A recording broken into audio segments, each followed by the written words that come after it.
Brothers and sisters, your brother G World 7_D. I'm going to this book, Riddles of the Prehistoric Times.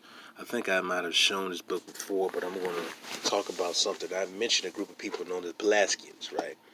And those were the original Greeks and everything who went into and populated Europe. Now, watch where I read this. Now, I always emphasize this. Okay.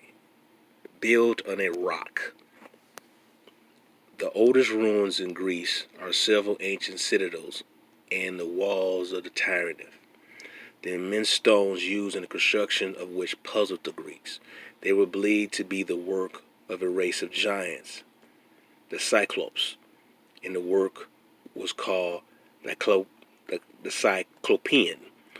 They are now ascribed to the Pelasgians, who preceded the Greeks in the occupancy of the land. The evidence furnished by theology seemed to indicate that the Pelasgians were Aryans. They were straight up Negroes, but the original Aryans were black. All right. They lived in houses and constructed stone buildings. They were cloths fashioned in skins and cloth made of wool. They had the sword and bow. They had flocks and herds of goats, dogs, and horses. They had gold, silver, and copper. They reckoned time by the lunar month and regarded the sky as heaven father. To the Pelasgians have been assigned the ancient ruins made of large and massive stones in Greece, Asia Minor, Arabia, Chaldea, and India. The most Cyclopean wall at the Tyrannus near Myocene. It is built of huge stones piled together without mortar. There are also walls of stone of various sizes fitted together with nicely, but not laid in courses. Specimens of this kind of wall are found at the Iulus and at Delphi. Then there are walls of blocks of stone laid in regular courses. At the Mycenae, there are two subterranean chambers built in this way, one much larger than the other. The outer and larger one is circular and arched over. Many of the caverns in the mounds of England, Scotland, Norway, and the Orkney Islands are arched over in the same manner. The Great Pyramid of Egypt at Giza, near Cairo, is the most gigantic structure in the world. The builders had reached a proficiency in mechanical construction. They were able to quarry immense blocks, even of granite, the hardest stone, and to carry them long distances and set them in place in an extraordinary manner. Some of these immense stones are 30 feet long. The base of the pyramid was 768 feet and the height 480 feet. The pyramid covers 13 acres of space, its sides facing the cardinal points. It is entered from the north by descending a passage of 3 feet to 5 inches wide, 3 feet to 11 inches high, which leads to a few cells, the largest of which is 17 feet 17 inches wide. The pyramid is a solid mass of stone built in regular course, varying from 2 to 5 feet in thickness, each course descending back from the one below it. The top has a space of about 10 feet square. There are about 100 pyramids in the valley of the Nile. The Sphinx had the head of a man and the body of a lion, the height from the floor to the top of the head being 100 feet. The length is 140 feet, and beneath across the shoulders is 34 feet. It is cut out of solid rock. Specimens of the Cyclopean architecture are found in the walls of Tyrannus. They are irregular stones 6 to 9 feet long, 3 to 4 feet wide, and 2 to 3 feet deep. No mortar was used. The interstices were filled with sprawls of small fragments of stone. The walls of Mycenae and of the Epirus are more advanced. Here the blocks are fitted together, showing but small joints.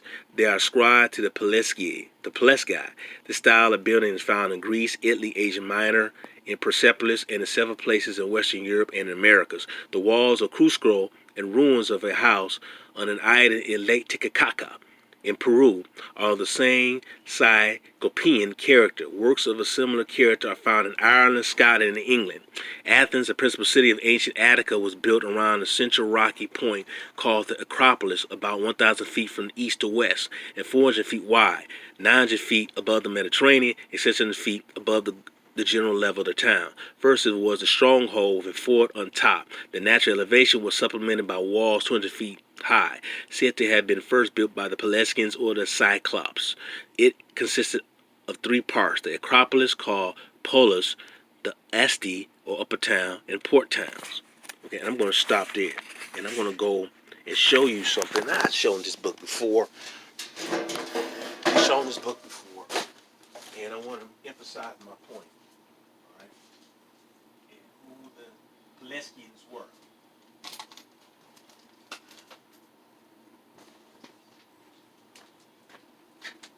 All right, so she says, African origins of classical civilization. Now, it's like every time you get a black person, it's the African name, African thrown in there. But I want to emphasize this now. Going to this book,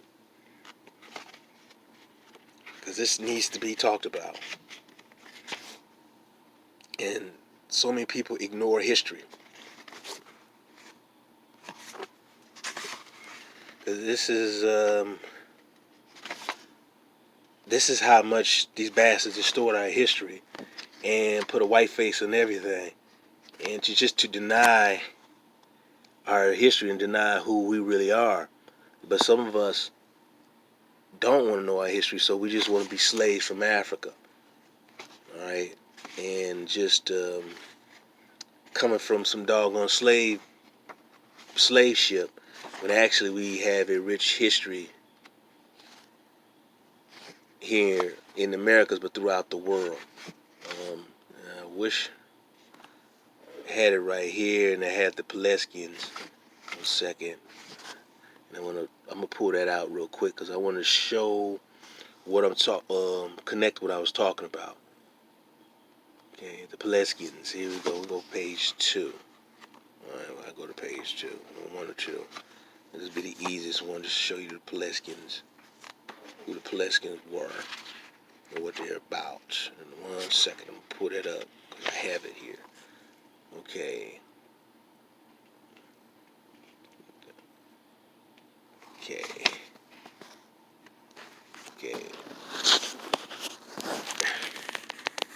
Here are basically the Pelasgians, and I'm gonna go to G.J. Kelly's Gun book. And I don't have page 1. But here it's talking about the Pelasgians, and it talks about they were the people in Thessaly. All right, they were the prehistoric peoples of Greece and the Aegean.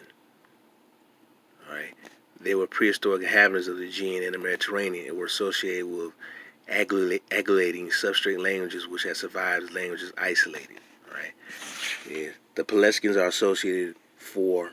Let me so you can see it. The Pelasgians are associated of all with Pelesgaratus in Thessaly. All right, the name Dudana has distinctly non-European appearance. All right, to the north, and is known to be a Pelasgian name.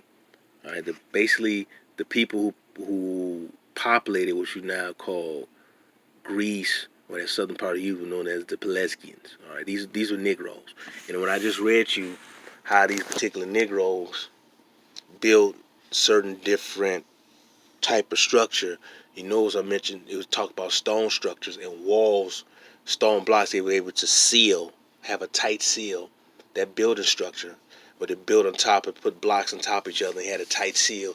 That was done all over, not only in Africa, in Europe, different places in Europe, but it's also done in the Americas. So there was that continuation of technology and idea being spread across the world, and that's another way to prove that these people were so-called Negroes.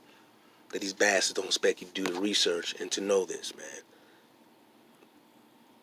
These were the Negroes who originally populated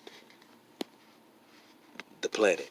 All right. Oh, excuse me. Who populated and built these civilizations, man. These were not no white folks. So when people try to tell you that these people were white, or that, quote, all black people came from just from Africa, they fooling you, man. They fooling you. And they making you just because They make you just be a slave and just trying to rob you of your history and your identity. I'm sorry. To rob you of your history and your true identity. And when I mentioned the term Pulaskians, those are, like I said, those are Negroes. All right, those are Negroes. But just like with every time something that's dug up of a so-called black person, they often just label them as African instead of labeling them as the nation that they're from or who they are and what they called themselves. But the so-called Pulaskians were Negroes, and those Negroes, you know, were the original people who populated, who gave birth to what you call the Greek civilization. All right, this is something that if you want to study more, like I said, it's the book. It's called The African Origins of Classical Civilizations, and it talks about the Pelasgians people who populated Europe, who were the original Greeks. All right, those Negroes were the original Greeks, not no white folks. And so when you hear anything else, man, they're basing you, they're putting you in that box where they're you just a slave from Africa. And unfortunately, so many our people believe in that nonsense because you had so-called black people globally doing things that were similar because there was also constantly a trading of ideas and trading of cultures. And it basically spread. It wasn't just isolated in West Africa, so-called sub-Saharan desert, when these civilizations existed prior of the Saharan desert being around. So this is why I know that they're lying, and this is why I don't listen to these clowns like Home Team History or From Nothing, because they don't know nothing, and they're going around teach you that history of you were just a slave and not breaking down how the fact is that why these doggone structures are so similar around the damn globe, why they look alike. Not going into the fact is that there was an origin to this knowledge that comes from ancient black architects, where they took this knowledge and spread across the earth with it, and they built structures and monuments throughout the planet. They used boats to travel, but they had high technology. They knew how to mine, and they knew how to cut and to carve into rock, and they knew how to place those rocks on top of each other at a pinpoint structure with using great architecture and mathematics. And this is something you have to understand. But unfortunately, like I said, most of these Negroes just take it in what's feed into them by the white school system, and they inhale all that stuff, and they just basically regurgitate that mess right back out of their mouths. I don't listen to these clowns because they're giving you misinformation. When someone tells you that they don't care about the Olmecs and they don't study the Olmecs and they don't see no purpose of studying the Olmecs, that is a damn enemy that tells you that person don't know what the hell they're talking about. And then try to say that it doesn't matter, and why are we going to focus on that? We need to focus on that because those are damn Negroes. Stevie Wonder can see that.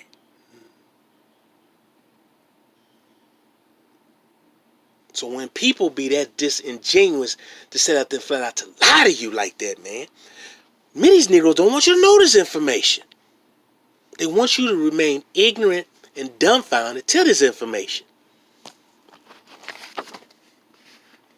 That is sad too, man. That really pissed me off. But the fact is, the information's there. The information's there, and it's for you to go seek it. If you want to seek it. If you don't, hey, that's on you. But the information is there. Alright, the information's there. It's for you to seek it. You don't seek it, that's on you. Hey, the hell with it, right? The hell with it. But my main thing is that I want you to go seek this information out for yourself and stop allowing outsiders to dictate who you are and to misinterpret your culture and your history. And that's what outsiders are doing. And we're allowing outsiders to do that because we're too busy trying to gain acceptance from them, which is dumb. Which is really dumb. And that's not going to get us anywhere. So, brothers and sisters, I want you to continue to do your research and to really research your history and to find out more about your history. and realize that we have been lied to, totally lied to about everything. But you're going to have to do the research and have to do the studying and basically do cross-reference everything. All right, because if you don't do that, you're in trouble. All right, you're really in trouble. All right, and I'm going to read this part right quick if I have the time. Let's see. Herodotus takes the view of that the Hellenic race was a branch of the Pelasgic, and that the Athenians were originally Pelasgians and must have spoken Pelasgian. But he balks at the logical inference that all Greeks originally spoke Pelasgian. The Hellenic race has never since its origin changed its speech, he says. His problem arises from the fact that the Indo-European colonization of Greece took place well before his time. Before that colonization, the inhabitants of Greece were the Pelasgians and spoke Pelasginian. In his day, the Pelasginian speakers had been largely absorbed by the Indo-European elements, and their speech had been largely replaced by Indo-European speech. He considered the Pelasgians were a barbaric race which never greatly multiplied. In fact, they were the indigenous habits of Greece, who, in his day, survived with their indigenous speech intact, only in isolated areas. The Pelasgian Negroes, like I said,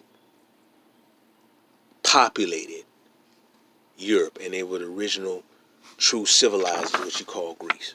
All right, so this is, like I said, this is a good book by G.J. Campbell Dunn, and I just read you from Riddles of the Prehistoric and Old Scholars Edition, James H. Anderson.